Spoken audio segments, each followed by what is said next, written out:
시청자 여러분 안녕하십니까? 신은식 장군님 나오셨습니다. 장군님 안녕하세요. 네. 자, 장군님 제가 하나 이해가 안 되는데 아까 우리가 이야기 잠깐 일부에서 어제 하다가 말았는데 김정은이가 저 창린도에 왔어요. 창린도는 그야말로 한국의 소연평도, 대연평도 그 바로 위에 거기서 뭐 NLL까지는 한 15km도 안 되겠더라고요. 뭐 제일 가까운 데가 18km인가 뭐 이렇게 조선일보 거리를 재놨더라고요. 그런데 그 창린도라는 섬에 김정은이가 오면 수백 명이 뜰 거고 또 북한군의 군 이동이나 뭐 이 부산함 등이 굉장할 건데 김정은이가 그 섬에 와가지고 23일 날 지시를 하고 막 했는데 그래서 김정은이 앞에서 해안포를 쏘지 않았겠습니까? 북한이 25일 날 공개한 자료를 보면 김정은이가 뭐 지도 해가 포 떨어지는 때 빨간 이 줄까지 꺼놓고 동그라미 원을 쳐놓고 그렇게 했어요. 그러면 한국은 그동안 국방력을 정강시킨다고 이 고급 한마디로 장비들을 엄청나게 샀을 건데 이제 김정은이가 한국의 NLL 위에 한 18km 정도의 섬에 왔다면 북한군의 동양 움직임 이런 걸 가지고 도감청 또 무슨 무인기, 인공위성 뭐 또 이런 미국의 협조 이런 부분을 통해 김정은이가 왔다 갔다 하는 걸 알아야 그게 정상일 건데 뭐 김정은이가 왔다고 하면 그게 마치 도발을 이렇게 지시하는 거기 때문에 일부러 모른 척 했다 뭐 하는 사람도 있고 아니면 진짜 아예 모르고 어디를 향해서 몇 발을 어떻게 쐈는지도 모르고 있다가 나중에 북한이 25일 날 공개를 하니까 처음에는 23일 날인가 24일인가도 헷갈렸지 않습니까? 근데 제가 이해가 안 가는 게 해안포를 사격을 했다면 그거 한 발 쏘고 김정은이 앞에서 끝내는 게 아니라 한 10발은 쐈을 건데 포를 쏘면 바다에 그 뭐 장애물도 없고 소리가 들리고 또 무슨 물보라도 일 거고 했을 건데 해안포를 쏘면 어떻게 저게 모를 수가 있느냐 김정은이가 왔다 간 걸 어떻게 생각하십니까? 그 두 가지의 감시인데요. 하나는 김정은이 동선을 우리가 사전에 인지했느냐 못했느냐고 그 다음에 이제 창림도에서 사격하는 것들을 우리가 인지했느냐 못했느냐 두 가지 아니겠습니까? 첫 번째 이거는 우리가 9.19 군사합의 때문에 정찰 감시를 못하잖아요. 이렇게 보시면 됩니다. 김정은이의 동선에 관계된 것을 소위 도감청, 신호정보로 수집하기는 대단히 어렵습니다. 무슨 자체를 사용을 안 합니다. 구두로 전달하고. 그렇지 않겠습니까? 우리도 옛날에 뭐 이렇게 경호실 움직이고 하는 거는 이거 무전 잘 안 해요. 이동 중에 막 수시로 그것도 바꿔가면서 하지. 그 미리 뭐 대통령이 이동하는 걸 온 동네 알리겠습니까? 우리도 그런데 저긴 더 하거든요. 그것도 접경 지역에 왔는데. 그러면 결국은 우리 영상을 그래서 찍어요. 영상밖에 없어요. 그러니까 김정은이 이동이 많은 거 아닙니까? 주로 철도로 이동해요. 그렇겠죠. 가까운 곳엔 차량으로 이동하고 항공기는 거의 이용 안 합니다. 김정은이가. 김정은이 조금 뭐 개인적으로 세스나 같이 스위스에서 놀던 버릇이 있어서 자가용 비행기도 요새는 그것도 안 몰아요. 초기에는 그거 몰고 다니는 그것도 솔직히 우리가 식별하고 했어요. 근데 뭔가 그건 찝찝하잖아요. 공대공 미사일 장거리 날라오면 죽으니까. 그러면 다 그 열차나 이동이 늘 관리합니다. 또 뭐 특히 보안에 구체적으로 이야기할 수는 없지만 김정은이 이동 이 열차 차량은 평양 특정 구역에 딱 있는데 딱 24시간 계속 업데이트를 해요. 그게 딱 사라지거든요. 그러니까 우리가 김정은이가 중국 갔다 어디 갔다 옛날에 김정일이 있을 때 군에 있을 때 김정은이나 딱 제가 했을 때 김정은이가 어디 열차 이동했다면 우리 미리 쉬쉬 하면서 가만히 알고 있어요. 왜냐하면 그걸 너무 떠들어 놓으면 출처가 노출되잖아요. 그러면 내부는 다 알아요. 아 지금 어디 중국 압록강 어디 통과. 왜냐하면 통과하고 나면 얘네들이 발표하거든요. 그렇죠. 중국에 도착. 뒤사후에 발표하니까. 이게 모르는 거예요. 이게 보나 마나 이 정도 거리면 아마 해주나 어디까지 특별 열차로 왔을 거고. 그렇죠. 해주 같은 해주 여기에서 차로 갈아탔겠죠. 그죠? 경호차 이 김정은이 움직임이 차면 똑같은 차가 벤츠 같은 게 돼 있을 때 이렇게 같이 가서 차를 헷갈릴 수는 있겠지만은 한 보통 뭐 10대 때 움직이는데 그런 벤츠를 열 몇 대 시꺼먼 차를 타고 다닐 사람이 북한이 누가 있겠어요? 아무도 없죠. 예. 네? 그러니까 이 김정은이 움직인 거예요. 그럼 벌써 다 알아요. 벌써 다 안다고. 자, 그렇게 되면 어떻게 되겠어요? 어디로 들어갔다도 다 이제 그다음부터는 미국하고 한국이 위성 추적부터 쫙 보는 거죠. 그러니까 한국이 일단 못 보고 미국이 본 걸 한국에 지금 안 주는 겁니다. 어? 왜냐하면 미국에 준 거를 북한에 알려주고 버리면 미국 사람들이 볼 수 있는 게 뭐다 괜히 김정은이가 유사시에 역대책을 세울 수 있잖아요. 안 주는 거죠. 모르고 와서. 해주에서까지 자동차로 이동했겠죠. 어디선가 선박을 탔겠죠. 옛날 같으면 그걸 쫙 왜냐하면 김정은이가 내려오는 그 동선을 따라 계속 추적을 하니까 어디 가는 거 다 압니다. 그럼 대충 어디쯤 벌써 이쪽으로 털면 장님들은 어디 갈 것 같다. 그러면 이쪽에다가 레이더를 쫙 집중시켜 놓고 있어요. 무슨 짓을. 그러니까 바로 알아채죠. 그러니까 김정은이가 이동하는 모습을 봐야 마지막 포 쏘는 것도 정확하게 볼 수 있는 개연성이 높아지는데 네, 다 놓쳐버리니까. 다 놓쳐. 그다음에 이 두 가지입니다. 그다음에 이제 설사 못 봤다 하더라도 해안포를 쏘는 것을 우리가 감시할 수 있는 역량이 있느냐는 문제. 그래서 역량이 있다 하더라도 그 레이더를 아무 생각 없이 주의 깊게 안 봐서 보는 사람들이 착각이 있을 수 있잖아요. 물보라가 튀어도 물보라를 봤다 칩시다. 볼 수 있다 칩시다. 볼 수 있는 게 다 봅니까? 초병들이 다 봅니까? 잠자는 사람도 있고 군기가 빠졌는데 안 보는 거죠. 그러니까 자 해안포는 두 가지입니다. 해안포가 우선 대포병 레이더로 쏘면 작거든요. 그런데 이게 평사포처럼 낮게 쏴버리면 못 잡을 수도 있어요. 얼진 고각이 돼야 됩니다. 그런데 지금 전혀 국방부에서 그걸 안 주기 때문에 어느 각으로 쐈는지도 모르겠어요. 그러니까 대포병 레이더가 개정 작동했는지 그다음에 그게 아니고 음향 탐지기로 들었다는데 음향 탐지기로 진짜 들었는지 그때 아무 경고 없으니까 창림도 같은데 김정은이 내려오고 거기서 무슨 포를 쏘리라 생각도 못하고 놀고 있었을 거 아니에요. 또 9.19 군사합의 때문에 평화가 왔다. 이제 평화는 군사력으로 하는 게 아니라 대화로 한다고 문재인이 헛소리 빡빡 해야 되니까 밑에 소대장, 중대장, 병사들까지 군대 다 빠졌겠죠. 그러니까 이거는 문재인이가 기술적이 됐든 정신전력이 됐든 의도적으로 대한민국 군대를 망가뜨렸기 때문에 못 본 거지. 만일 문재인이 있기 전에 정상적인 구조였으면 이것은 못 볼래야 못 볼 수 있는 사안이다. 이렇게 결론 내리겠습니다. 자, 그러면 북한의 그 조그만 섬, 크지도 않은 조그만 섬 장린도에 해안포가 있다면 우리가 상식적으로 생각을 해보면 북한이 조그만 섬에 해안포를 노출된 데 놔두면 남측에서 쐈을 때 다 이렇게 타격이 될 거니까 틀림없이 그 포대를 절벽이나 어디 지하 땅굴 안에 집어넣어놨지 않겠습니까? 그러면 지금 우리가 그동안에 9.19 합의를 준수하는가 안 하는가 할 때 작년에 북한이 해안포대를 개방을 했다. 그러니까 절벽에 나바론 같이 문을 닫아놨다가 열었다. 이걸 갖고 위반했다 이제 그런 시비가 걸렸는데 그러면 저놈의 해안포를 문을 열은 정도가 아니라 쏘려고 했으면 문을 열고 또 안에 있던 게 밖으로 나바론 포처럼 좀 나와갖고 그렇게 쐈을 건데 그 문을 열고 밖으로 빼서 쏘는 것까지 일을 그 남측에서 창린도를 관할하는 또 대응하는 또 그런 남측에 섬들의 이런 기지가 있지 않겠습니까? 네. 그런데 거기서 개방해서 포를 빼서 쏘는 순간까지도 그걸 몰랐다. 참 진짜 이해가 좀 이해가 안 되죠. 예. 다 동굴마다 그게 있거든요. 그런데 다 이렇게 한번 생각해 보세요. 지금 소청도든 대청도든 예를 들어서 거기서 그 관측을 담당하고 우리 황 소장님 중대장이나 소대장으로 치고 싶다. 열심히 보고 문 열렸습니다. 위에 보고하면 엄청 싫어해요.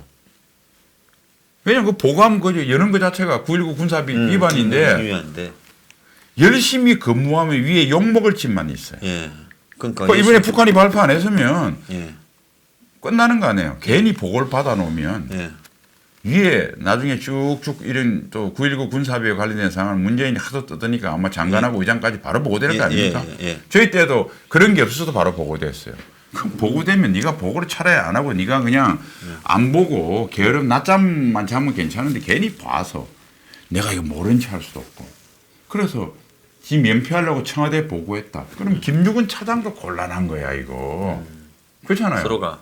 그 올라가면 문재인도 곤란한 거예요. 나중에 이게 문제가 되면 보고는 다 했는데 보고받아 소위 그것을 은폐시킨 사람이 책임을 지잖아요. 그러니까 밑에가 열심히 근무를 안 해줘야 모든 사람이 편합니다. 아, 그냥. 그런데 이거는 조직 생활에 이런 분위기가 2년 흐르면 다 알아요. 예.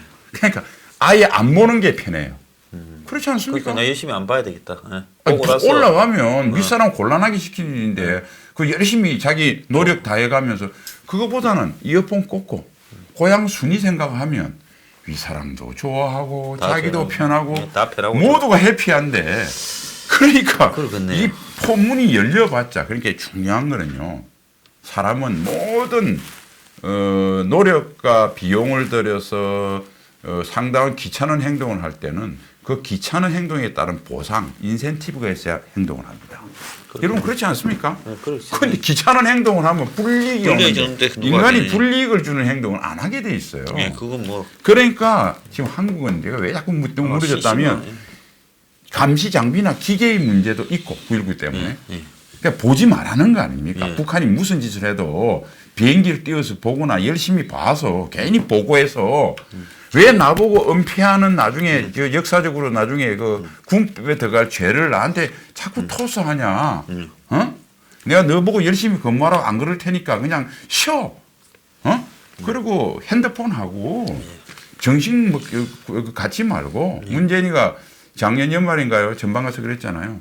이제 군인한테 일방적인 희생을 강요하는 건 시대에 뒤떨어졌다. 아니 군인한테 생명까지를 포함해서 일방적 희생을 강요하는 건 군인의 책무입니다. 그것을 요구하는 것은 국민의 당연한 권리고요. 그것을 받아서 당연히 목숨까지 버리는 것은 군인의 의무입니다. 예. 그래서 군인이 존재하는 거예요. 근데 그거 자체가 잘못됐다고 하는 사람 앞에 그래서 군이 안 봅니다. 예. 그래서 이번에 북한만 예. 김정은이만 그 나쁜 마음 먹고 이게 정말 광고를 안 했으면 모든 사람이 행복한데 김정은이가 그냥 문재인이 너 그 뭐 좀 속된 말로 뭐 먹어봐라고 퍽 내놔서 이게 사단이 난 거예요. 이번에 이제 보면 그 북한의 탈북인 2명을 포성줄로 묶어서 눈 가리고 북송하는 때 그날 이제 이 김정은이 초청장을 보내고 뭐 친히 못 오시면 특사라도 보내달라고 한 것도 북한이 까발려 버렸지 않습니까? 자, 북한이 23일 날 쏘고 남한이 그래도 24일쯤 화덕작하게 놀래가 북한이 어제 쐈다 이러고 해야 될 건데 이것들이 쐈는지 안 쐈는지 알아주지도 안 하고 그러니 북한의 관영통신이 김정은이 갔던 정명사진하고 거기서 찍은 무슨 사진들까지 다 첨부해서 전국과 여기 있다. 혹시 또 딴소리 할까 봐. 네, 우리 또 해안포 가서 싼 거 맞다. 장님도 맞다라고 확인까지 시키면서 주민들까지 앉혀놓고 사진을 찍어가. 그래가 공개를 하고 그 한 아시안 특별 회의하는 날. 자 정말로 진짜 심각한 일이 벌어졌는데 이런데 이제 그 뒤에 국방부나 군이 하는 꼬라지가 더 웃기는 게 뭐 받는지 안 받는지 말해줄 수 없다 해서 하면서 애매하게 말하면서 다 알고도 전략적으로 말 안 했는 듯 포즈를 취하고 또 북한의 무슨 9.19 합의에 대해 뭐 위반에 대해 뭐 유감을 표명했다 뭐 그 남북 라인으로 이야기했다는 거야. 그런데 오늘 또 보면 뭐 북한이 저래도 우리가 또 할 만큼 계속해서 북한에다가 이렇게 참아야 된다 또 이런 이야기까지 하고 있어요. 지금 그 서해 5도에 있는 K9 자주포 저거 이제 훈련하려면 육지로 들고 와서 쏴야 된다. 네. 그럼 큰 그 무게가 몇십 톤 되는 K9 자주포를 그런답니다. 그 포는 그대로 두고 예. 육지에 있는 다른 포로 연습한대요. 여러분 그 아시겠지만 예비군 훈련 다 받으셨죠? 총은 다 0점 잡고 하는 것이 총마다 그게 다 있어요. 예. 그 나무 총 가지고 0점 잡고 자기 총을 쏘면 안 맞습니다. 안 맞죠. 그러니까 흉내만 내는 것이죠. 아, 그래서 나는 그거를 육지로 에이. 배로 싣고 와가 가려면 그래, 비용이 뭐, 엄청 들고 그거는 힘들 그대로 건데. 고정돼 있고. 예. 그러니까 밖에서 연습한 걸 하기 때문에 실제로 여기 쏘면 그게 나갈지도 그냥 기계적으로 맞춰놨는데 그 포로 쏴서 그 포마다 특징이 있거든요. 그럼요. 예, 왜냐하면 아무리 아무리 정밀하게 뽑아도 다 기계마다 다르죠. 그렇습니다. 좀 여러분 차도 마찬가지 아닙니까? 똑같이 예, 채식 그 나와도 강선에서 또 다를 수 있고. 그러니까 뭐 BMW 뭐 해가지고 뭐 화재 났다 이런 것도 차마다 틀리잖아요. 예. 화재 날라면 다 나오고 안 날라면 다 안 나야지. 예. 그 독일 같은 정확한 나라에서 왜 그런 차가 나와요? 그냥 똑같은 거거든요. 그래서 하는 건데 참 웃긴 거. 그다음에 국민들이 궁금하실 거예요. 9.19 군사합의에서 일방적으로 북한한테 유리한 게 많고 남쪽이 불리한데 이것을 깨면 북한한테 손해잖아요. 있는 게 낫잖아요. 있는 게 낫죠. 그런데 왜 깼을까요? 간단합니다. 자, 똑같이 지키도 북한은 한 90점 정도 이기고 남한은 10점입니다. 그런데 북한은 어겨도 남한은 절대 안 어겨요.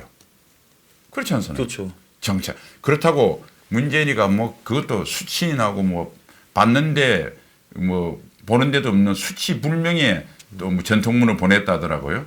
그러니까 뭐 아무 전통문이나 그냥 흉내만 낸 거죠. 설사 뭐 정확하게 수치를 뭐 북한 당국 앞으로 했다 하더라도 그거 뭐 들어줄 것도 아니고 그거 외에는 조용하잖아요. 그러니까 이제 이 사건이 무슨 의미냐면 절대적으로 북한한테 유리한 9.19 합의조차도 북한이 어겨도 남한은 지키고 있으니까 북한이 누릴 수 있는 군사상 이익은 더 확대되는 거죠. 그렇죠. 그렇지 않습니까? 서로 지켜도 남한이 손해. 안 하니까. 같이 해도 남한이 정찰기나 무인기가 안 띄우니까. 더 더 지키고 모른 척 해주니까. 예. 그러니까 어떻게 돼요? 양쪽 지킬 때는 자기가 얻는 게 90원이었는데 이제 자기가 어기니까 150원 정도 된 거예요. 그렇죠. 그리고 지금 어쨌든 한번 쇼를 하기 위해서 문재인이는 돈을 몇 조로 쓰든 뭐 국민이 위험에 빠지든 국군이 엉망이 되든 관심이 없거든. 그러니까 그걸 딱 정확하게 한 거예요. 이 말은 뭐냐면 그냥 야전치가 아니고 김정은이가 장령도 평양 합의를 했는데 너는 지켜. 나는 지금부터 안 지킬게. 알았지? 그거 쏜 거야 그거. 그리고 너는 그래도 우리 보고 파기하자 말 절대 못할 놈이니까 나는 내 마음대로 안 지키고 이제 살겠다. 그리고 계속 미사일 쏘고 할 때도 문재인이 공개적으로 그랬잖아요. 남북 간 평화가 왔고 9.19 군사합의 꼭 지키라고 군수내부 만나면 이야기하잖아요. 그러니까 그 이야기입니다. 그래서 이거는 9.19 군사합의는 비록 우리가 절대적으로 불리한 거였지만은 그래도 형식상 남북이 같이 지켜야 할 합의에서 이제 대한민국만 지키고 북한은 어기도 되는 이게 내용이 문제가 아니라 그 지키는 구조가 완전하게 바뀌었다는 것을 김정일이가 공개적으로 선언한 겁니다. 그러니까 이제는 정말 이제 더 웃기게 된 거죠. 그래서 앞으로는 이 시간 이후로는 한국군은 더 약해지고 북한군의 군사활동은 점점 더 강해지는 이런 참 말도 안 되는 사건이 벌어지고요. 그 다음에 이제 아까 황 소장님이 하도 모른 체 하니까 사실 그러면 김정은이가 그거 해놓고 남한에 슬쩍 비공개로 통보해놓고 지 맘대로 또 하더라도 사실은 이미 대한민국은 북한의 시비를 굴 수 있는 구조가 아니지 않습니까? 보지도 않을 거고 그 마음대로 해야 되는데 이것을 왜 또 공개적으로 했느냐? 이것은 문재인한테 주는 메시지입니다. 네가 우리 문제에 대해서는 완전하게 꼬리를 내렸다는 것도 아예 너가 국민들한테 네가 깨놓고 이야기하고 이제 딴소리 하지 마라. 그 다음에 이제 문재인에 대한 미움이에요.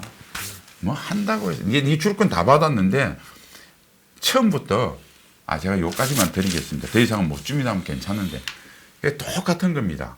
차라리 내가 줄 수 있는 게 50만 원 줄 수 있다 생각하고 50만 원 주든지 100만 원을 주면 고마운데 문재인은 500만 원 주겠다고 공갈을 쳤거든요. 그러니까 지능력에는 주문이 50만 원밖에 없어.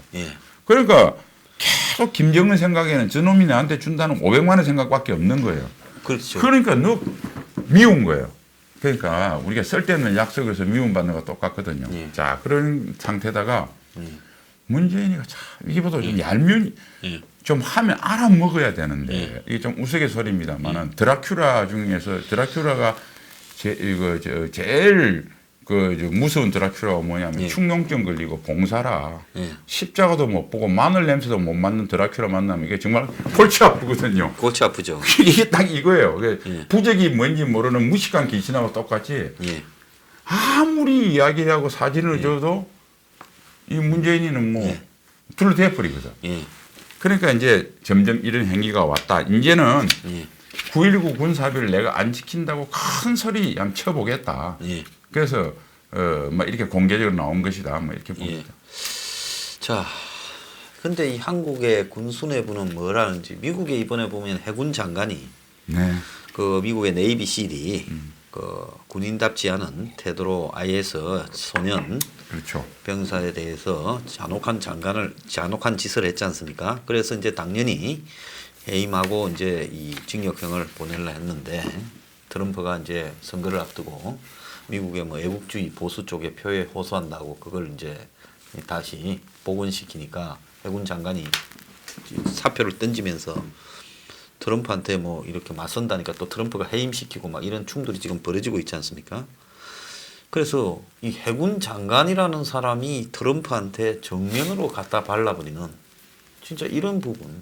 그 왜냐하면 군에서 내려온 군의 명예 이런 부분에 대한 어떤 이걸 더럽히는 병사를 용납할 수 없다. 대통령이라도 근데 관여하지 마라. 근데 지금 한국군의 명예가 북한에 의해서 너무나 무너지고 있는데 지금 한국의 저 많은 장성들과 한 700명쯤 되죠. 네. 아니 400명. 400명입니까?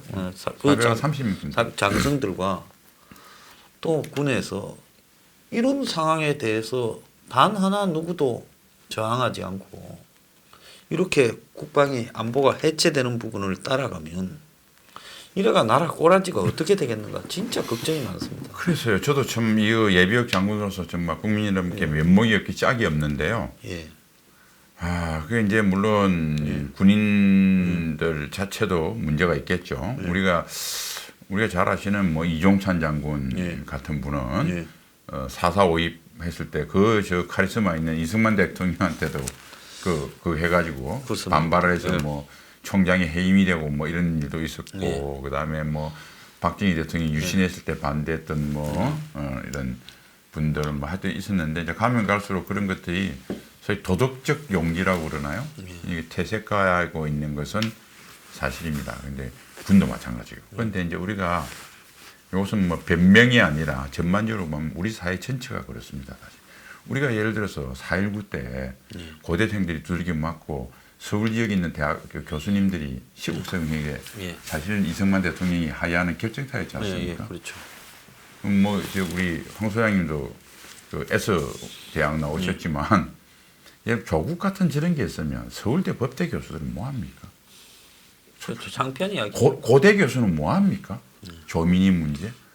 아니 그때는 정말 못 살고 그때에 비해서 지금 얼마나 공부들을 많이 하셨어요. 미국 뭐 아이비리그에서 날리던 분들 얼마나 많아요. 자 대법원장이 저렇게 양 대법원장이 저렇게 되는데 역대 대법원장 뭐 하고 있습니까? 우리 사회를 한번 보세요. 그 다음에 대한민국이 고도 성장을 하면서 많이 가져야 된 결국은 본인이 물론 똑똑하고 열심히 노력하고 성실해서 그런 부와 권력을 차지한 건 인정합니다. 다른 사람보다 열심히 했겠죠. 일반 서민보다는. 전반적인 또 그 수준이 우수하겠죠. 막 그렇다 저렇다 하더라도 대한민국의 성장에 가장 과실을 많이 본 사람이 대한민국이 어려울 때 그만큼 노력을 많이 해야 되는 거 아닙니까? 그렇게 해야죠. 지금 하다 못해 광화문 태극기 집회 나가봐도 물론 거기에도 신분을 숨기고 훌륭했던 분도 나오는 분도 있지만은 대부분 우리 길에서 만나는 분들 보면 우리 다 평범한. 제가 집에서 그 이야기 하면서요. 우리가 다윗이 들고 있는 양치기 복장 그대로 나온 거 아니냐. 우리가 권력이 뭐 있느냐. 그냥 오로지 정의만 가지고 지금 돈 많은 사람들 안 나와요. 물론 일부 빼놓고. 배운 사람들, 맞습니다. 배운 사람들 시국 성명 제대로 하면 합니까? 아니 정상적인 서울법대 교수님들 조국 쫓아내야 되는 거 아니에요? 이름이 맞습니다. 말이 안 되는 그 뻔을 본 학생들이 어떻게 되어 있습니까? 학생들도 삐리삐리 젊은 애들 정의감 없어요. 엊그제 고대 그 조국 딸 입학 취소하자는 집회 30명 왔다고 하는 그러니까. 소리 보고 내 보고 참. 그 옛날에 주사파들은 잘못됐지만은 예. 잘못된 이념이지만은 그래도 뭐 사회 정의를 위해서 뭐 했던 거 아닙니까? 예. 대한민국이요. 대학생들이 저렇게 그 정의감이 사라진 지 언제 있었습니까? 60년대, 70년대 그 옛날에 척박할 때도 다 했어요. 일리 있는 말씀이네요. 사회 그러니까 전체가 민물이 썩어버렸어요. 예. 그 다음에 난 지난번에 참 부러웠던 게 그 NSC 그 중령 예. 그 우크라이나 사태 빈들만인가, 예. 그 이름이 생각 그 본인이 아버지가 우크라이나에서 왔다는 거 예, 아닙니까? 예, 예. 그 사람이 그랬잖아요. 진실을 말할 수 있는 당신 우크라이나 뭐 이익을 위해서 어떻게 할 거냐니 그 사람이 마지막 증언에 나는 뭐 책무를 다했다. 그다음에 미국은 뭐 결론적으로 진실을 이야기할 수 있는 나라가 미국이다. 예. 나는 미국을 위해서 뭐 모든 책무를 다하겠다. 예. 진실을 말할 수 있고 진실을 말한 사람들한테 사회적으로 존경을 해줘야 됩니다. 그리고 그 사람이 그 직위에 해임되더라도 적절하게 진실을 말한 만큼 보상이 이루어지는 사회예요. 우리 사회가 보상 구조가 되어 있습니까?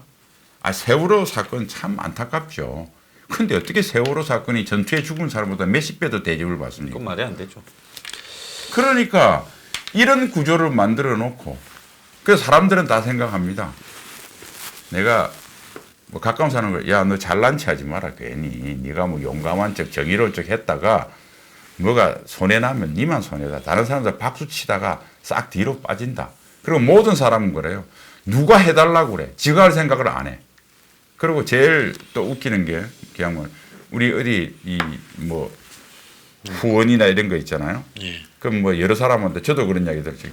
혹시 그런데 내가 좀 적극적으로 후원을 했다가 우리 뭐 사업하는 데 지장이 있거나 우리 자식들이 영향을 받거나 우리 뭐 손자 손녀가 혹시 할까봐 내가 못하고 있다. 그다 핑계입니다. 돈 쓰기 싫어서 그런 거예요. 자기는 수백만 원 수천만 원짜리 명품 백을 사도 단돈 만 원짜리 통닭 한 마리 사서 경비원한테 줄 생각이 없는 친구들이 그래요. 대한민국의 단물만 다 쪽쪽 빨아먹고 대한민국의 위기 때는 도망갈 사람들이 그 핑계 대는 겁니다. 아니 조용히 가서 돈통에 돈 넣는데 누가 알아봐요. 선글라스 끼고 가면요. 아니 몇십만이 모이는데 문재인이가 무슨 뭐 빅브라더입니까? 못 챙깁니다. 저 보세요. 문재인 하야하라고 과음 지르고 그래도 뭐 안 잡아가잖아요. 그 순 거짓말입니다. 아니 누구는 자식 없고 누구는 손자 없어요. 그런 소리를 해갖고 용기를 발휘하는데 한 번도 자기는 거기에 그 용기를 자기가 용기를 발휘 못하면 우리 황소영 씨는 용기를 발휘하는 분들을 도와주기 위해서 하지는 않고 노상 뒤에 앉아가지고 무슨 잘난 체하고 유식한 말이나 하고 남이 해주겠거니 하고 있다가 남 비판이나 하고 그래서 누가 또 희생을 해서 해주면 또 뒤에서 그 사람을 또 음해하고 모략해요. 잘난 체하고. 그따위 심보를 갖고 있으니까 대한민국이 요 모양 요 꼴이 됐다. 제가 뭐 이렇게 이야기하는 거에서 우리 군 현역 장성들의 잘못을 면책하고자 하는 건 아닙니다. 아주 잘못됐고 저도 부끄러워요. 정말 창피해요. 제가 후배 교육을 못 시켜서 정말 국민께 죄송합니다만은 본질적인 문제를 제가 이야기하지 않을 수 없어서 이런 이야기를 변명이 아니고 본질에 대한 설명을 하자 보니까 뭐 이렇게 됐고 뭐 변명으로 안 들어주시면 감사하겠습니다. 네, 그거 맞는 말씀이고요. 우리 뉴스 브리핑에도 뭐 신라젠이나 우리들 병원에 깊이 잘 아는 사람이 제보하겠다고 연락이 왔다가도 또 우물우물하면서 하는데 다들 살만한 사람이고 나름 사회적 지위가 있는 사람이 그렇게 합니다. 겁먹을 것도 없는데. 겁먹을 것도 없어요. 그 김석봉 원장 그 뭐 수석인 결서 아침에 또 하셨대요. 예, 그 김성진 원장. 예, 그래서 참 이 사회가 상류층이 자기들이 상류층이라고 프라이드를만 느끼고 그리고 즐기고 사치하고 향락하고 그리고 대대손손 잘 먹고 잘 사는 데는 상류층을 말하면서 이 서울에요. 문재인 들어서 부동산 아파트가요. 이 장군님이 한번 추정을 해보십시오. 문재인 들어서 2년 반 동안 아파트 가격이 얼마 올랐겠습니까? 2년 동안. 저는 아파트 자체가 없으니까 무주택자니까 그 감이 없습니다. 올란 액수만 435조가 올랐습니다. 435조면 이 저쪽에 잠실에 롯데 그 월드 타워 있죠. 10층짜리인가. 그거를 108개 지을 돈이래요. 어휴. 그 돈만큼이 부동산이 올란 겁니다. 자, 숫자로만 오른 거죠, 뭐 사실. 예. 근데 그동안 또 팔아가 번 사람도 많아요. 맞겠죠. 그러니까 그런 사람들은 문이 행복하겠습니까? 불편하겠습니까? 행복하죠. 행복하겠죠. 그러니까 실질적으로 지금 한국 사회 상류층에 있는 사람들이 지금 문에 대해서 오피니언 리더라거나 상류층이거나 이런 사람들이 크게 저항적이지 않다. 그래서 서민들만 거리에서 지금 죽을 고생하고 있다라는 이야기가 나오는 겁니다. 참 이런 그 우리 신양훈님 말씀 우리가 새겨 들어야 될 것 같습니다. 그 지난번에 마지막에 안 말씀드리면서 황 소장님도 그 말씀하셨는데 저는 요새 그런 생각이 들어요. 우리가 GDP도 1인당 높아지고 부자가 됐다는데 부자의 기준이 뭐냐? 내 수입이 매달 들어오는 수입이 많아져서 부자로 느낄 수 있는 착시 현상이고요. 진짜 부자는 자산 가치가 있어야 됩니다. 알부자라고 그러잖아요. 그런데 우리는 가난해졌어요. 이조 시대부터 삼국 시대부터 서울 땅이 그 땅이지 뭐 한 평 넘은 거 있습니까? 그렇죠. 그때도 땅 주인이 있었고 지금도 땅 주인이 있어요. 예. 그때는 1년 농사 지으면 땅 한 평 샀는데 지금은 100년 지어도 못 산다고 그러면 누가 부자가 된 겁니까? 부자 될 때. 가난해졌다니까. 그래서 자산 가치로 가난해진 이 구조가 뭐냐 그러면 우리가 예. 사실은 풀어야 될 숙제입니다. 예. 이건 뭐 비단 예. 이걸 단순하게 성장하고 분배로만 해석할 수 없는 여러 가지 세계 경제 복잡한 메커니즘이 있긴 하지만은 예. 분명한 것은 예. 이 자산에 대해서 접근성이 강화가 되고 자산 가치 상승에 대한 어느 정도의 합리적인 시장 논리가 제대로 작동 안 할 때 예. 월급은 아무리 많이 올려줘도 예. 인간의 불평등과 불만은 그대로 있고 이게 사회 통합성을 해치는데 예. 결정적인 장애가 된다는 것을 우리가 한번 저는 뭐 경제 전문가가 아닙니다만 상식적인 그 일반 시민으로서 그런 고민을 해보고 뭐 이게 또 서민의 고민일 수도 있어요. 예, 맞습니다. 자, 오늘 뉴스 브리핑 여기서 마치겠습니다. 신장훈님 감사합니다. 네.